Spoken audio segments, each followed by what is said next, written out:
Hey folks, how's it going? Dr. Spin, eclectic album reviews and general musical meanderings. Last year, whenever Eddie Van Halen passed on, my first instinct was to run and do a tribute post to him using 1984, a classic Van Halen album.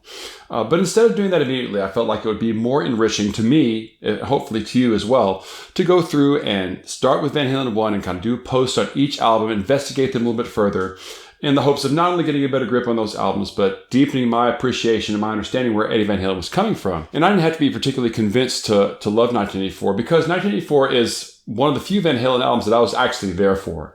You know, I'd gotten into Van Halen retroactively for most of the other albums, but 1984 came out in 1984, and I got it whenever I was in junior high school. Actually, I was exposed to it then.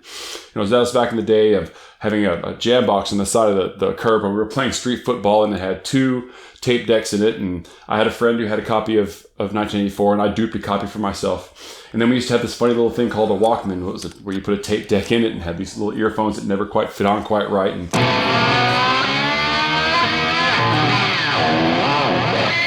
I spent a lot of time listening to 1984 on headphones because my family probably would have, at the time, frowned on me listening to Van Halen. And that's probably well-deserved in some ways. A lot of the topics that Van Halen has on this album are not things that the average 13-year-old, especially back then, probably should have been on their mind so much, you know.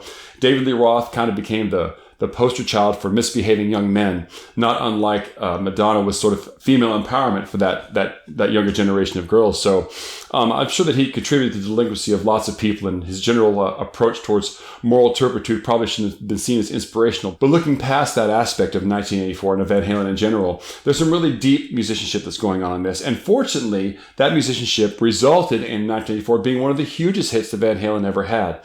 It was only second to Thriller in the 80s, and Thriller was like one of the top-selling albums of all time. And that's probably okay anyway, because Eddie Van Halen played on Beat It, which is a Michael Jackson song. So point being is Eddie Van Halen was ubiquitous at the time. He became kind of a cultural phenomenon, a cultural icon. And nothing was a bigger hit. The big thing that broke them was the song Jump. And that's a song that even today, if you play it for somebody, people will perk up their ears and go, oh yes, I love that song. I know that song. And Jump was a big innovation for them because of the prominent use of keyboards in it. And this was a big, big deal for Van Halen at the time. Van Halen had spent their entire career building themselves up as a hard rock, guitar-based band due to Eddie Van Halen's virtuosic approach to the instruments we'll talk about very soon. And it's done so much to this point that I'm not really going to talk too much about the nuances of Jump, except for I want to point out one thing. And that's the bridge section of this tune, the part in the middle. Is really a thing of extreme beauty, in my opinion. It's one of the examples of this instrumental excursion approach to soloing that I mentioned in my previous post, and it's done so well here that you really can't mess with it. You can't ignore it.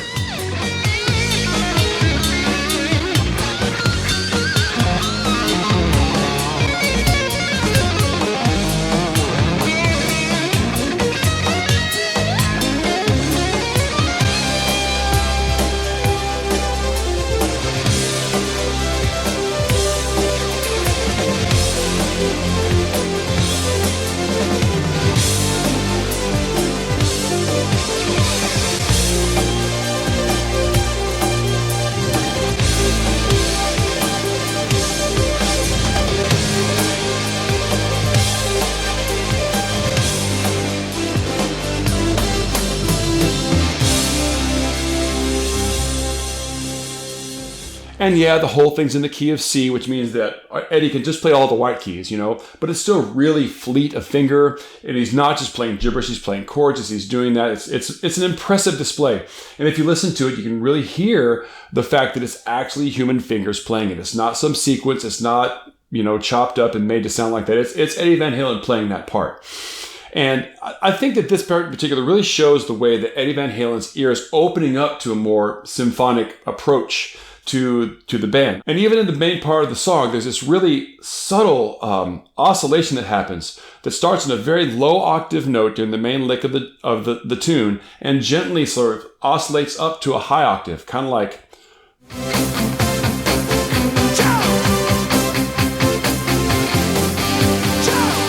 I mean, you may have to turn up your speakers or listen to it on headphones to hear that, but that's not a mistake. Eddie has put that there on purpose for the specific reason of pushing the song along, giving it some very subtle layers of movement. And this broadening scope of what Eddie Van Halen was doing, again, was due to the circumstances that went into the recording of 1984. When you have an album like this that's so groundbreaking and is such a big step forward musically for a group, it's usually preceded by something that sort of gives away the step that the band is going to make. But if you look at Diver Down, the album that preceded this musically, that's not the case. That album was actually a relative kind of a dud. But if it didn't go off the way it had, 1984 wouldn't have happened. Because at the end of Diver Down, we saw that Eddie Van Halen was really upset with the fact that he had gotten such visibility on that album from doing other people's songs. He really wanted to focus in on doing his own music. So this inspired him to create a home studio. Now, back in the day, a home studio was a very big deal in the early 80s. Now, of course, you can have a home studio for about $2,000 in your house and make some pretty respectable recordings. But back then, it was a very, very big deal. And so he enlisted the help of his engineer, Don Landy, to help him build this studio. And Don Landy was a big advocate and a close ally for Eddie Van Halen as he did this. And they would go out and got this old board of some kind, a board that seemed like it was out of shape, and Landy rewired the whole thing. And they were supposed to get a permit to have it built. But in Eddie's neighborhood, there was a noise permit that said they really weren't allowed to have a home studio in there. So they actually zoned it for a racquetball court and told all the builders and everybody that was adding on to the house that they're actually building a racquetball court. And then they turned it into the 5150 studio. Now, the 5150 studio is something that he recorded in all of his albums and going forward after this. But this is the first chance that he had to make an album that wasn't rushed. If you look historically back at all the Van Halen albums, they would make an album in no less than a month. I think the longest any of their albums took was about a month. And then they would go back on the road and tour. Well, Eddie Van Halen, because he now had a home studio, they didn't have to answer to the record company for or pay money for studio time. He took his time to record it. And the dynamics of the band and their tensions that were existing on Diver Down are really coming to a head at this point, because David Lee Roth and Ted Templeman really just wanted to make hits. They wanted to please the audience. And Eddie Van Halen wanted to push his own musicianship and his vision for the band much further than just, ear candy. Now, once Eddie finally got the band to jump on board with the song Jump, which he'd been shopping that lick as far back as Fair Warning. For several years, he'd been trying to get the band to hook into that song. Once it was finished, Ted Templeman was like, that's the hit. And he really didn't care about anything else that happened on the album to hear Eddie tell it. So as he's recording the album, Ted Templeman would come over, David Lee Roth would come over and say, hey, where's the tapes? And Eddie Van Halen would sneak Don Landy out the back door and have him hide in his car. And say, I don't know, man, Don's got the tapes. So Eddie was really trying hard to stake a claim on 1984 and make it his idea of what the album should be, his idea of what the band should be, and really giving that in his internal imagination a chance to develop and look at what the band could do sonically beyond that. Now, the cool thing is that this doesn't really break the mold on the band. Yes, there's some keyboards on it. Most of it happens at the beginning. The opening track is the kind of cool synth experiment, and then Jump. And then there's another one, I'll Wait a little bit later on. But actually, most of the album is a kind of a dark rock affair still. The tone of the album is generally pretty dark, which is funny because whenever I listened to Diver Down before, I never understood, how is this album so kind of hokey and cheesy? And then suddenly you got 1984. Well, the missing piece of the puzzle there is Fair Warning. Most of the songs carried on that tone throughout. And there's some really amazing hits on this album that exemplify all the things that Van Halen had ever done well up to this point. It reimagined and recombined into a kind of almost like a greatest hits of the band, all the things they've ever done well, Eddie Van Halen's ability to play really quiet, like in Panama, where he has that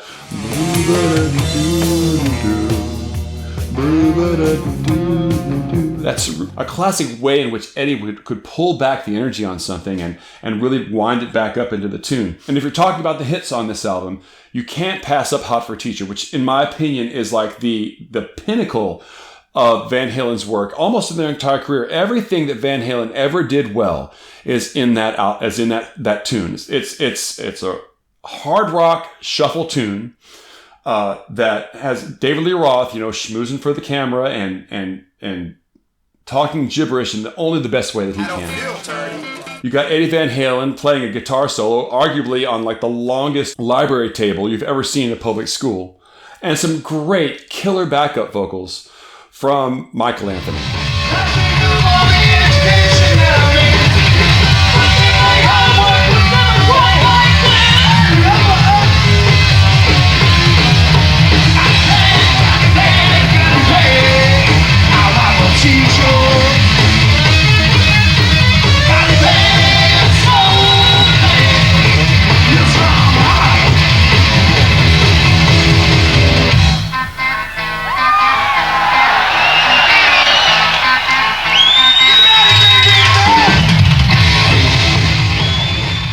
Now, as we've seen in the past, Eddie likes to go and rework old ideas. He likes to make recordings of things and then kind of go back and revisit them and refine them and use them again. This is a pattern that he had up to this point pretty regularly.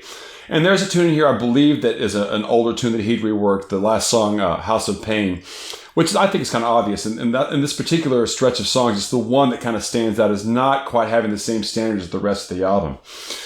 But what I think is really cool about this album is that he was more about trying to pull from contemporary sources during this time, given the opportunity to sit and think about things and reinvent ideas that he was exposed to. He was able to push a lot of what happened on 1984 into new territory. Like, for example, Jump itself, if you hear Eddie tell the tale, is based on Hall & Oates' Kisses on My List. He's got a guitar solo at the end of Girl Gone Bad that he openly states was inspired by Alan Holdsworth, who he had struck up a relationship with. And the guitar part, for example, from Drop Dead Legs is a reinvention of Back in Black by AC/DC. You can't see that immediately. It doesn't sound like he's totally copying, but you can see how through his ability to reinvent and recombine ideas so effectively that's where the song could have come from.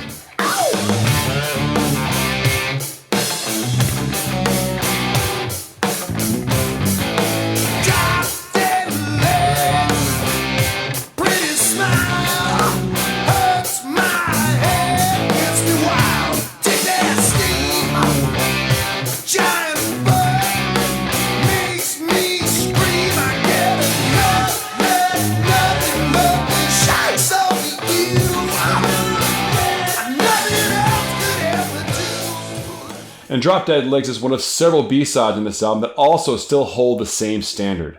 You know, the 4 songs that are the big hits on this one, Jump, Panama, I'll Wait, and Hot for Teacher, are all great songs. But across the board, this is easily the most consistent Van Halen album since their first one.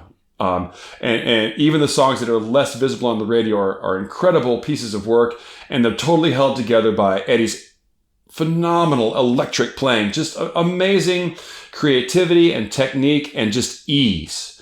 You know, as much as David Lee Roth was kind of the poster boy for hyperactive kids, Eddie Van Halen was the cool kid. He made playing guitar look like so much fun and so easy that it was, especially to those of us that were musically aware, was very attractive for sure.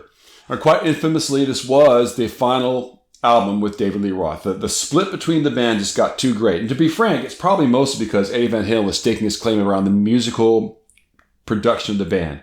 And David Lee Roth was probably still wanting to do stuff. As a matter of fact, you can kind of look at what happened with David Lee Roth next and sort of prove it, because as 1984 was getting out there and as they were becoming more popular with Eddie Van Halen's vision driving the band, David Lee Roth went off and did an EP called Crazy from the Heat, which was mostly, guess what, cover songs. I mean, you can't imagine that 1984 would have had his cover of California Girls on there with Eddie Van Halen playing on it. It's unconscionable.